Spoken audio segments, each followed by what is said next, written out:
As you obviously know, Philadelphia District Attorney Seth Williams has filed a lawsuit questioning your authority to impose a moratorium on the death penalty in Pennsylvania. A lot of district attorneys are angry with you. Aren't you not, in fact, ignoring Pennsylvania state law? No, the Constitution actually gives any governor the right to grant a reprieve, and that's all I've done in this case. I haven't changed any of the sentencing rules or guidelines, and so really nothing that affects them have I done, except to grant a reprieve. And so, I mean, I'm not a lawyer, and I don't pretend to know as much about the law as District Attorney Williams does, but my reading of the Constitution is that a governor has the right to grant a reprieve. That's what I did. Why? Well, I think we have absolute, and I express this, no sympathy whatsoever for the perpetrators of heinous crimes. But I want to make sure that what we're doing in terms of punishment is fair and effective. And I think there are enough questions about this. There's actually a bipartisan commission that's meeting right now, chaired by a Republican and a Democratic senator. And I think we ought to wait to see what that commission comes up with before we decide to continue with this particular brand of punishment.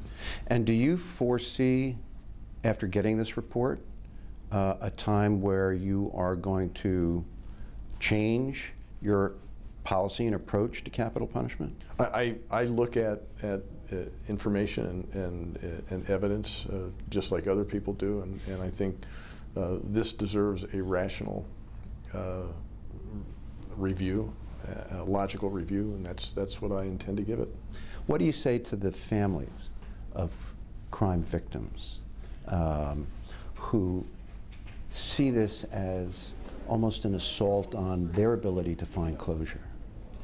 Yeah, I don't understand that, and I'm sorry if there are people who feel that way. I don't think all victims feel that way, but closure is one of the things we don't get with the current system. I mean, it's decades in some cases before the appeal process is exhausted.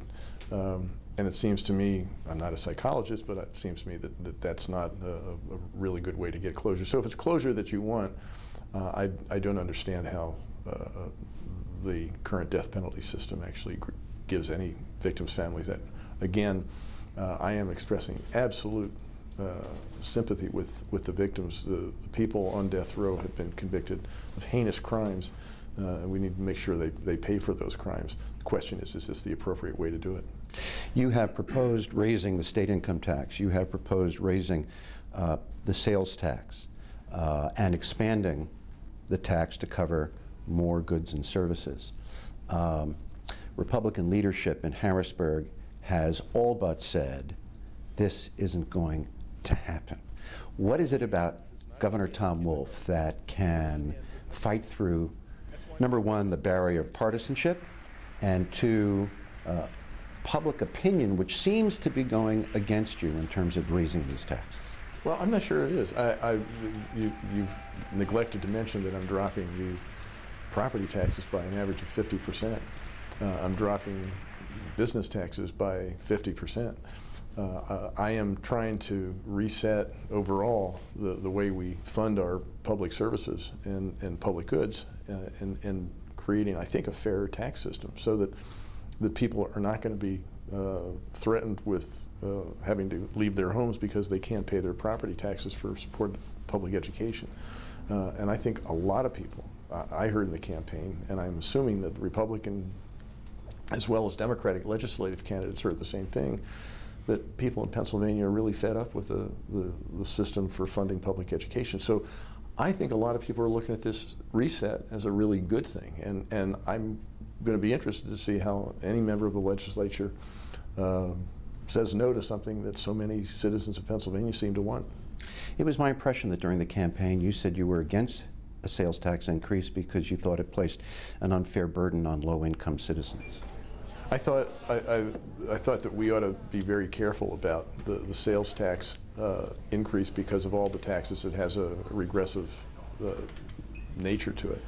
I've tried to account for that by continuing the exemption for food and clothing and prescription drugs.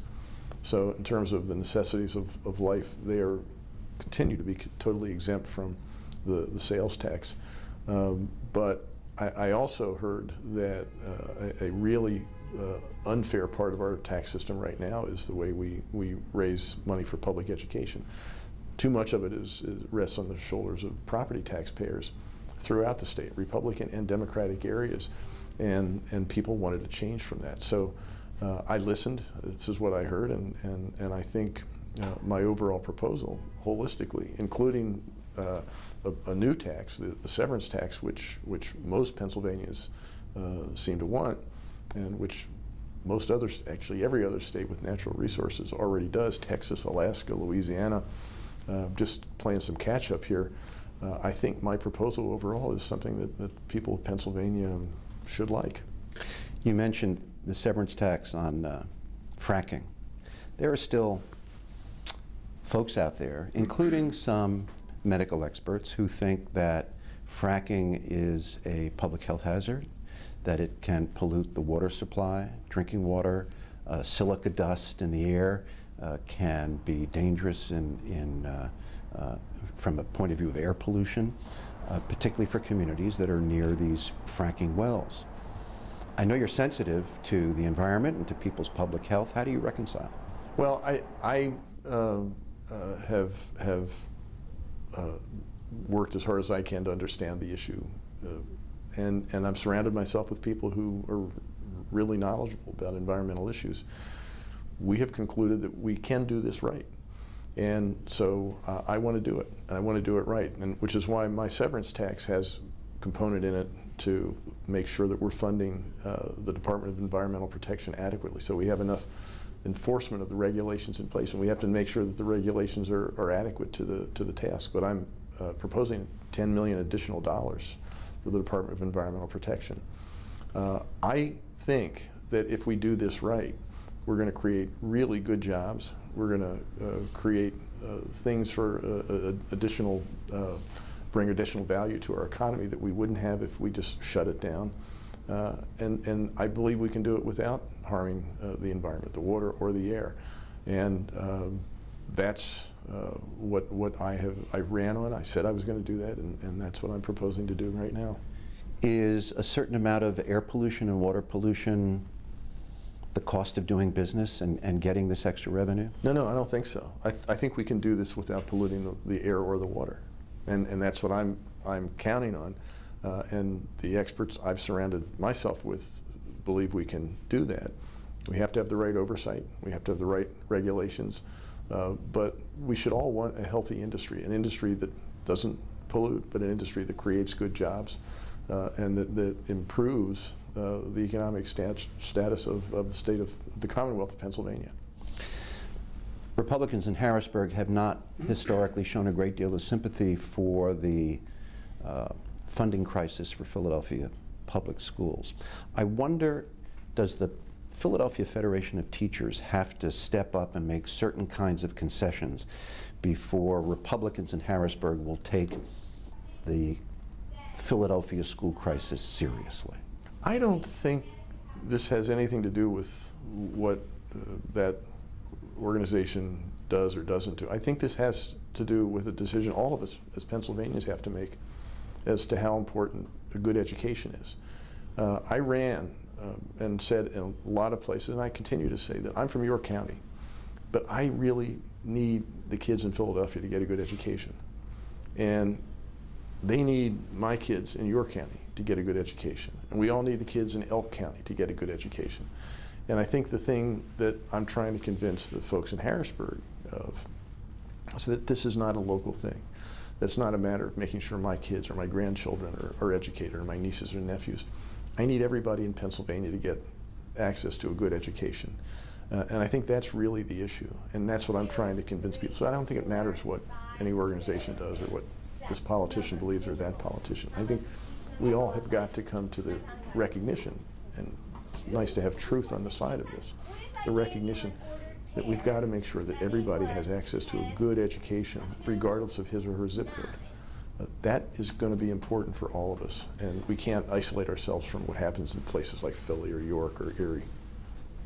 Distrust in government probably has never been higher than it is today.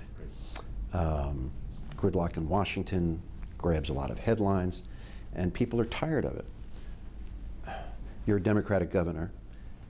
Both houses of the legislature in Harrisburg are controlled by Republicans, and one might suspect that the stage is set for continued gridlock in the Commonwealth of Pennsylvania. How do you overcome that? Well, I keep saying this. I think people voted for divided government. Clearly, they voted for Democratic governor and Republican Senate and House, but they didn't vote for gridlock.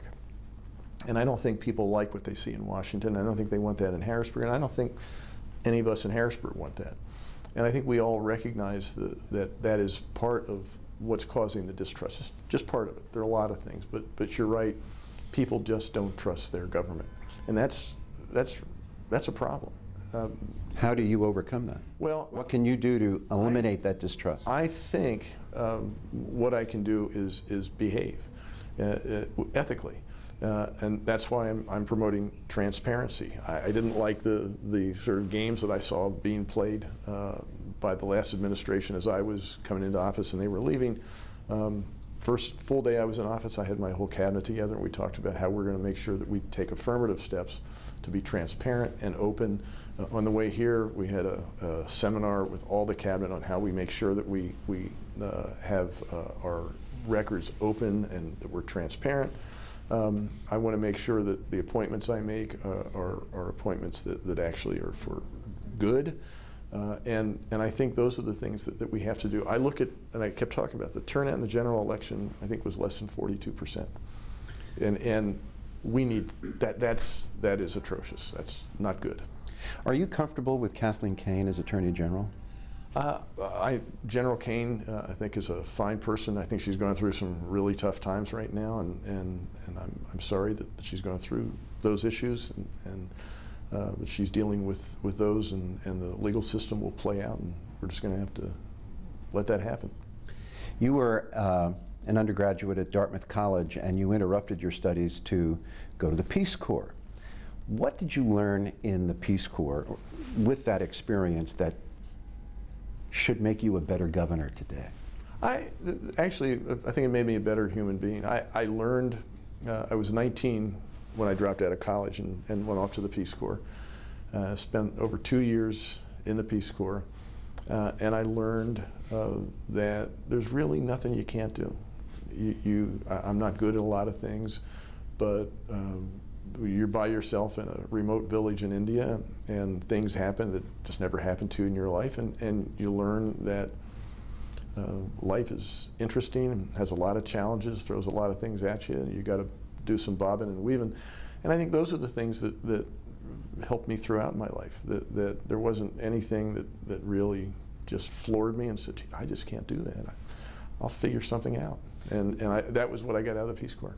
You said you're not good at a lot of things. What are you not good at? Well, ironically, since I sold building products all my life, I'm really not very good with my hands.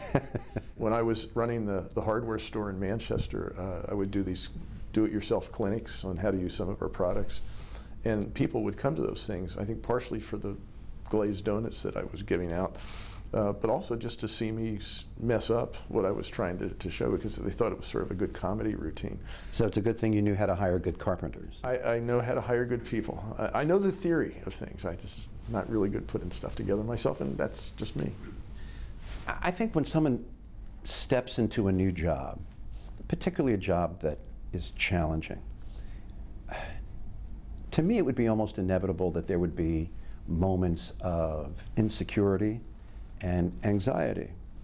Since you raised your right hand that chilly morning in Harrisburg, have you experienced moments of insecurity and anxiety with this new job? Oh, sure. I mean, I think anybody who has any introspection and self-examination has to sort of worry about whether you're doing everything you should, and I have made mistakes.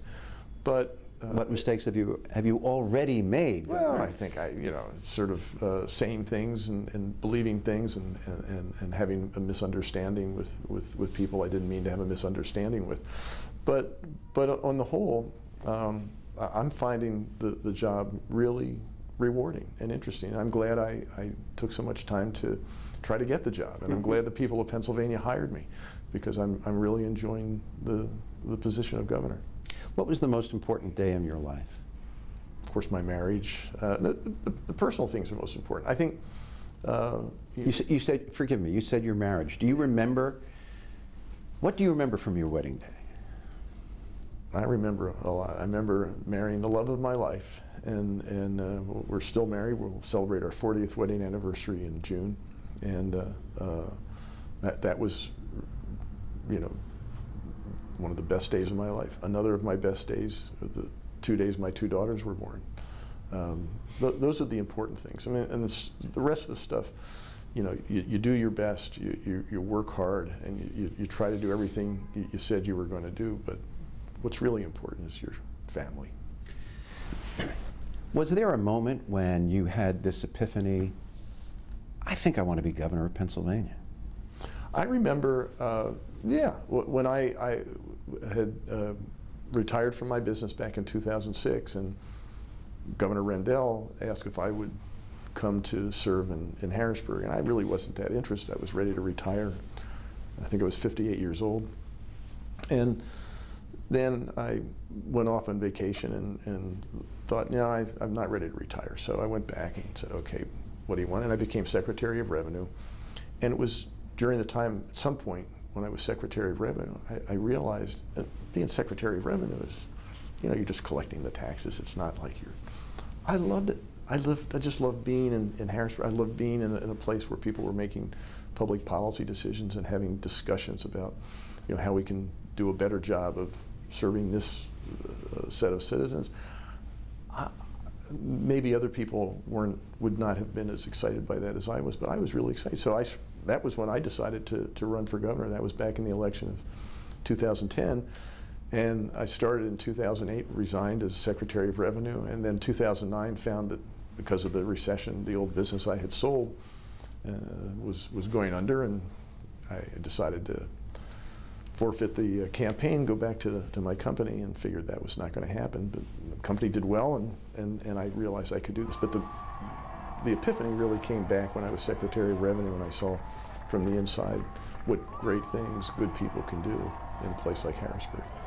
Would you finish a sentence for me? If I don't accomplish blank, I won't deserve to be reelected for governor. If I don't make Pennsylvania the kind of place that is a magnet for entrepreneurs, where jobs are good jobs, family-sustaining jobs are being created left and right, where our schools aren't on the road to work in, if we're not making progress toward that kind of Pennsylvania, I don't deserve to be reelected.